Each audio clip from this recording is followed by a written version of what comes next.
I'm Karen Burniston, the designer of Pop-It-Up's products for Elizabeth Craft Designs, and today I'll be teaching how to make this. This is the assembly video for die number 1206, the Anita Frames Pop-up die. Now, years ago, I had a die with this type of mechanism, and it became a favorite of Anita Eisendorn from the Netherlands. And she has been asking me for 2 years to please come out with a Pop-It-Ups version. So I did that, and I named it in her honor. So that's why it's called the Anita Frames. And here is just one of the cards that Anita has made already with this die set. This is the card I'm going to make in the video today. I will end up using all 9 of the dies that come in the set. The Anita Frames is such a great die set because of all of these extra accessory dies, and you can use those, of course, independently of the pop-up. Now, for the pop-up die itself, it has the alignment nubs. You're going to just line those up over the fold of any size card. I'm using an A2 today. That means it's 4 1/4 by 5 1/2 when folded. And I'm going to use some temporary tape to hold that die in place, making sure that my alignment nubs are directly over the fold of the card. All of the major die cutting machines work great with Pop-It-Ups dies. I'm going to use a Sizzix Big Shot today and make my sandwich for a wafer thin die and then just send that right through the machine. A particularly great feature about this pop-up is that no paper stays in the die. As you can see, the die is just going to cut and score into the card itself. That means your die is clean and ready for the next cut. Okay, let's train this pop-up. First step, just find the center fold in both directions. So that means ignore that there's a pop-up in there, fold straight across the middle both ways. Now you can do all the training of the pop-up folds in this card folded position. And the way I like to think of it is to go from the outside in. So you go to the outside, find the cut, and where it comes down and stops, there's a score line across there. And the only thing you got to watch is that your labels never get folded. So what happens is whichever fold we're training, the labels just kind of spin through the opening and they stay nice and solid and there's no folds in them. And you can work those folds in both directions. You can see what I'm doing there, finding those folds and then returning everything to its position. Now let's find the next one in. You see it's that little bump cut there, and where those cuts stop, there's a little score line. So we want to twist the whole section across to find and pinch those little score lines. And the labels stay whole, so we can kick them one direction, and then for good measure, let's just train it in the other direction as well. But you can see that the labels themselves are staying whole and spinning as a big unit. Okay, last bit of training is the little tiny frame in the front. It has really small score lines. You don't even have to go both directions on this, just one way or the other. Find those tiny little score lines, and then everything goes back to the center. Okay, now let's return the center fold to its usual card direction, so as a regular valley fold. And then what we want to do is find the 2 outer box areas and bring those forward as mountains, just making sure our labels are free to move into the card and not kind of stuck in the hole where they came from. And once you get those little mountains started, you can even pinch the little outer fold there. You'll see it's now starting to come together. I think the easiest thing is actually to put my hands next to each other and just fold the card this way in my hands. And then that'll do is it'll just kind of force everything to go in the right direction. That is all there is to it. All you need to do now is just reach in, grab that little frame, and pull it out towards the center. You can even pinch and pull it while you're closing the card to make sure it comes as far out as it is able. That is it. It's such an easy fold, the Anita Frames. For my backing card, I'm using Bo Bunny You're Invited paper, and I love the Harlequin pattern. So what I decided to do is use a 5 1/2 inch by 12 inch strip. And what that'll do is it'll create the backing card and leave me some leftover flaps that I can fold inside the card so that I end up with the Harlequins on both the outside of my card and the inside. When you add a pop-up card inside a backing card, the adhesive should always go on the pop-up card, and that way you can avoid all of the pop-up areas with adhesive. And that is made even easier by making sure that your pop-up card is folded up into its closed position as you add your adhesive. That way you don't have to worry about accidentally getting it into any of the pop-up areas. Now, my favorite method for actually getting it inside the card is to reveal the adhesive on just one side at a time. That way I can take the side that still has the liner on it, take my thumbs in there, make sure that the ends are right in the fold of the card, and then just being very careful that it stays straight, I can go ahead and get that on my backing card.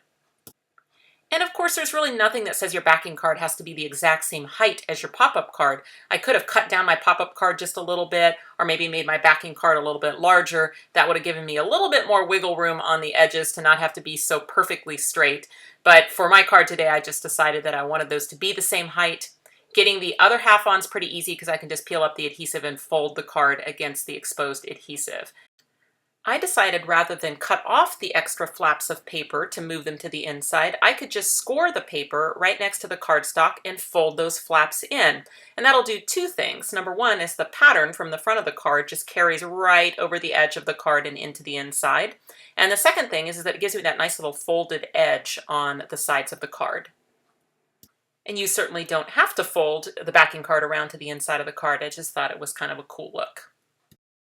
It's really easy to decorate the Anita Frames Pop-up using the decorator dies that come in the set, including this one. Now this one's going to cut two pieces on this one die that will cover the box area of the pop-up and leave a little shadow all the way around.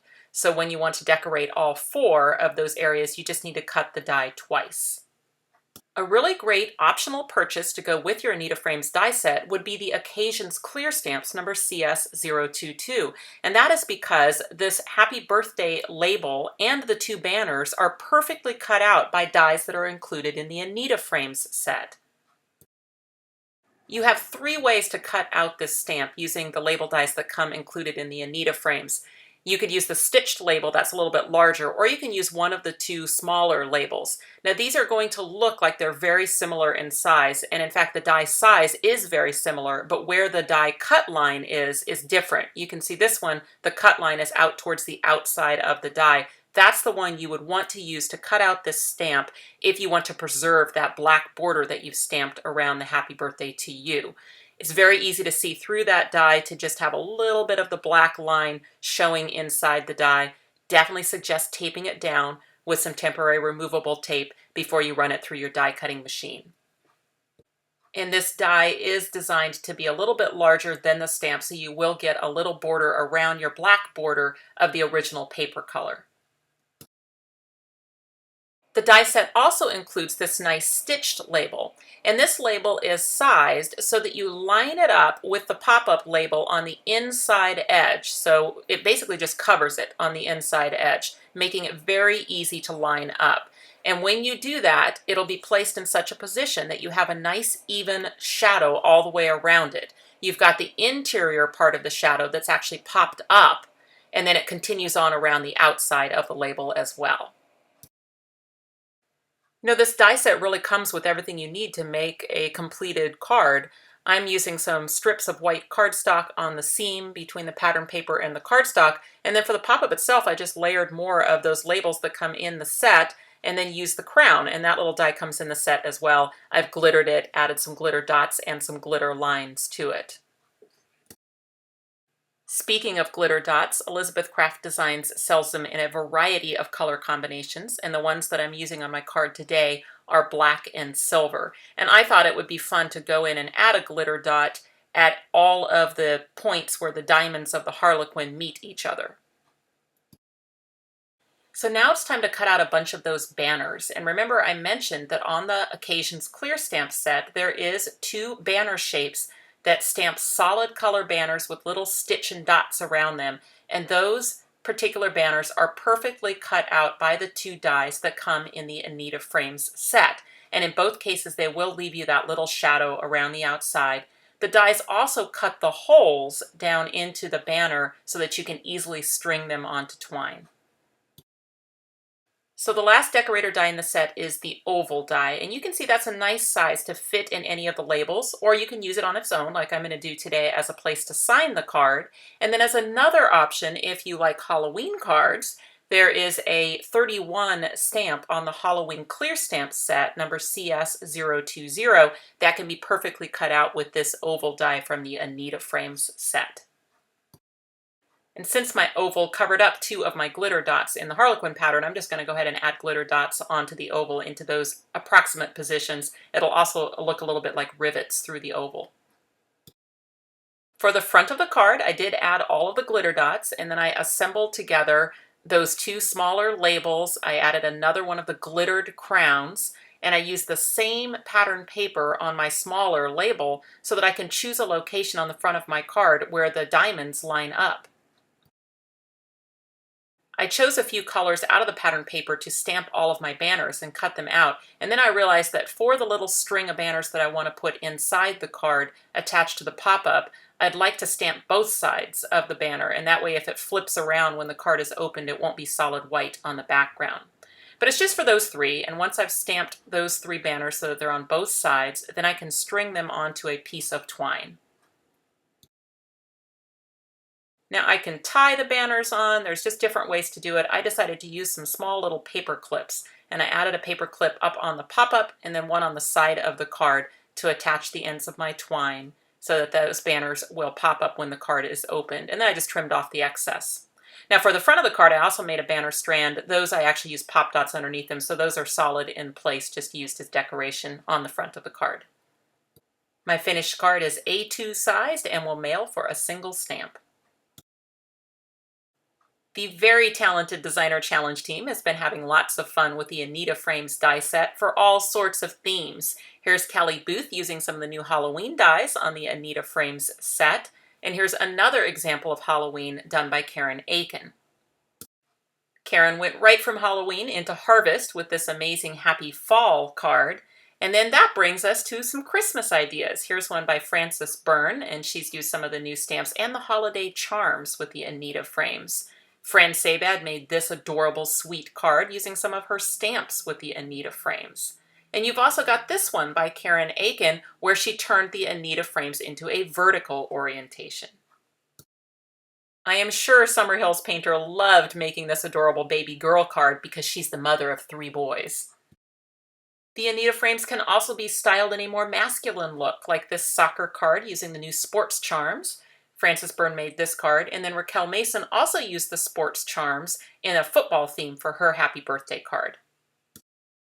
If you're looking for a great generic pop-up die to use with all your stamps, look no further than the Anita Frames. Kaz Council made this adorable card, and then you've got one here by Kelly Booth where she's colored some of her favorite stamped images.